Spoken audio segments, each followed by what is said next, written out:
Bonjour Madame Véraud et bonjour Monsieur Piron. Je vais d'abord vous demander de vous présenter succinctement.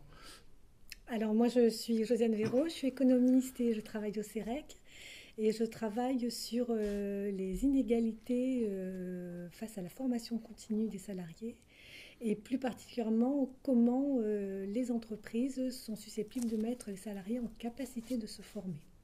Alors moi je suis délégué régional d'une association qui s'appelle l'AFDET, l'Association française pour le développement de l'enseignement technique. Bon, elle est devenue d'utilité publique en 1936, bon, par un hasard historique je pense, mais bon, c'est intéressant parce que c'est une association qui a plus de 100 ans en réalité, et qui est née du constat de besoin de professionnaliser, y compris dans la formation initiale, voilà, pour aller très vite.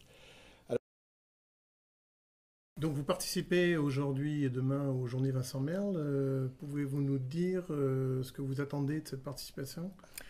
Alors moi je trouve que les Journées Vincent Merle c'est un lieu de rencontre qui est assez unique dans le sens où il réunit à la fois des chercheurs du champ de la formation, de l'emploi, du travail et de l'analyse des parcours professionnels, mais aussi des professionnels, des acteurs en fait de la formation. Et c'est des rencontres qui sont assez rares en fait. Souvent les chercheurs parlent aux chercheurs et là, c'est la possibilité de confronter à la fois des résultats d'études et de recherche que mènent sociologues, économistes, etc., avec des gens qui sont au cœur du réacteur. Voilà.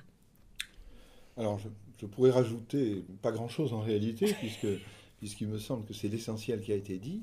Alors, si ce n'est quand même qu'on cherche à chaque fois à laisser un tout petit peu, sinon une trace, mais à diffuser et à travers différents réseaux, en effet, cette nécessité absolue d'un dialogue entre ce que font les chercheurs et ce que font les praticiens de notre secteur. Je ne sais pas si c'est une discipline. L'étude des relations formation-emploi, comme l'a très bien dit ma collègue, ça nécessite des champs disciplinaires multiples qui peuvent se parler entre eux et qui en plus parlent directement à des usagers et professionnels. La chose étant quand même facilitée par le fait qu'il y a une grande perméabilité entre les deux, puisque la plupart des personnes qui travaillent dans notre domaine sont des gens qui ont tous fait des études supérieures dans les disciplines dont nous parlons. Donc il y a quand même une sorte de consanguinité qui nous permet de parler. L'important est de parler au reste de la société. Et notamment, moi je travaille beaucoup sur les questions d'orientation, par exemple, et sur les questions de géographie de l'offre de formation. C'est aussi parler à l'ensemble des personnes qui sont les usagers, bénéficiaires et autres. Et ça, c'est un peu plus compliqué.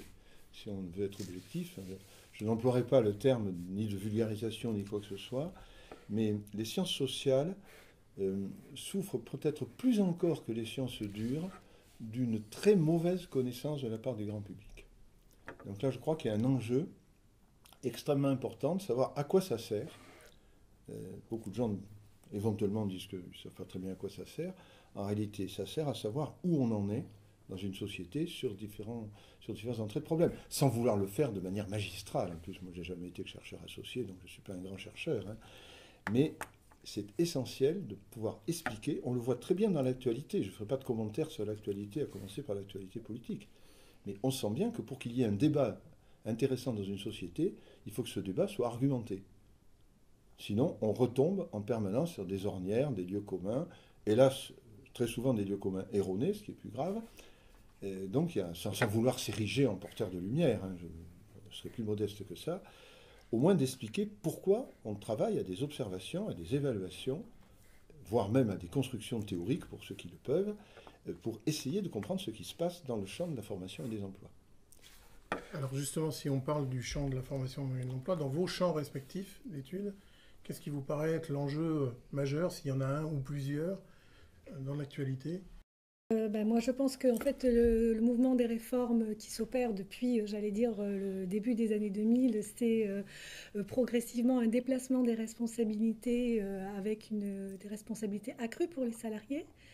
Et donc la question qui se pose, c'est de savoir est-ce que les salariés, et en particulier les salariés qui sont peu qualifiés, ont les ressources pour pouvoir devenir les acteurs de leur parcours professionnel et est-ce que les nouvelles dispositions législatives leur permettent concrètement de devenir les acteurs de leur parcours professionnel comme la dernière loi de 2018 pour la liberté de choisir son avenir professionnel y engage, et même c'est plus que d'être acteur aujourd'hui, hein, c'est d'être libre, et donc voilà, qu'est-ce que ça veut dire, et concrètement pour les salariés qui sont peut-être les plus fragilisés. Donc on pense aux salariés effectivement peu qualifiés, mais il y a d'autres types de salariés, notamment les salariés, c'est ce dont je parlerai dans le cadre des journées, des salariés qui sont dans des entreprises sous-traitantes et inscrits dans des réseaux de sous-traitance. Et la question que l'on s'est posée, c'était de savoir si effectivement ces salariés-là avaient la même capacité à se former que les salariés qui étaient inscrits dans des réseaux de sous-traitance, mais en tant que donneurs d'ordre, sous-traitants intermédiaires ou sous-traitants de dernier rang, ou non inscrits dans des réseaux de sous-traitance. Et j'aurai le plaisir de vous en parler plus longuement demain pour vous dire que non, effectivement, les salariés qui sont sous-traitants, et en particulier ceux qui sont en bout de chaîne de sous-traitance, n'ont pas la même capacité à se former. Et donc, ça soulève des questions aussi du point de vue de l'action publique. Alors, je reprends la balle au bond. Il en va de même selon les effets de taille bien connus. Hein.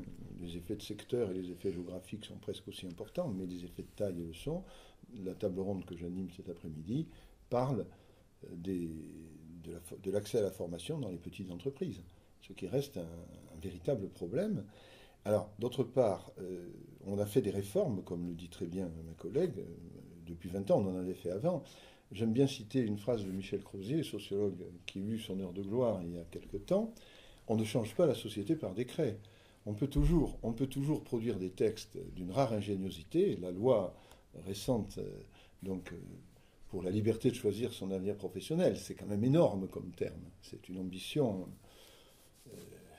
absolument gigantesque. En fait, c'est très intimidant. Hein. J'ai l'occasion de le dire à la rapportrice. Bon, tant mieux, il faut mettre la barre assez haut. Mais ensuite, comment fait-on pour que ce soit vrai?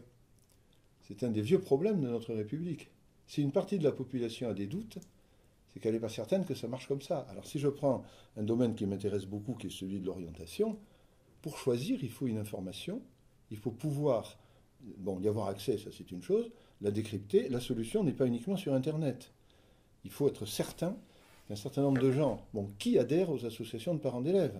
En général, dans la plupart des cas, ce sont des gens qui ont des clés du système, un tout petit peu, au moins un tout petit peu. Hein, si on regarde par PCS, la composition des gens qui vont dans les réunions de parents d'élèves, il est quand même très clair qu'elle est déportée vers le haut. Donc ça veut dire qu'il y a un travail de fond absolument considérable à faire sur le terrain pour donner les moyens d'apprécier réellement comment construire son avenir. D'abord de formation, y compris initiale, scolaire, et puis la découverte de projets possibles, l'enrichissement possible des représentations multiples, et ça nécessite de mutualiser, en particulier, les apports de la recherche.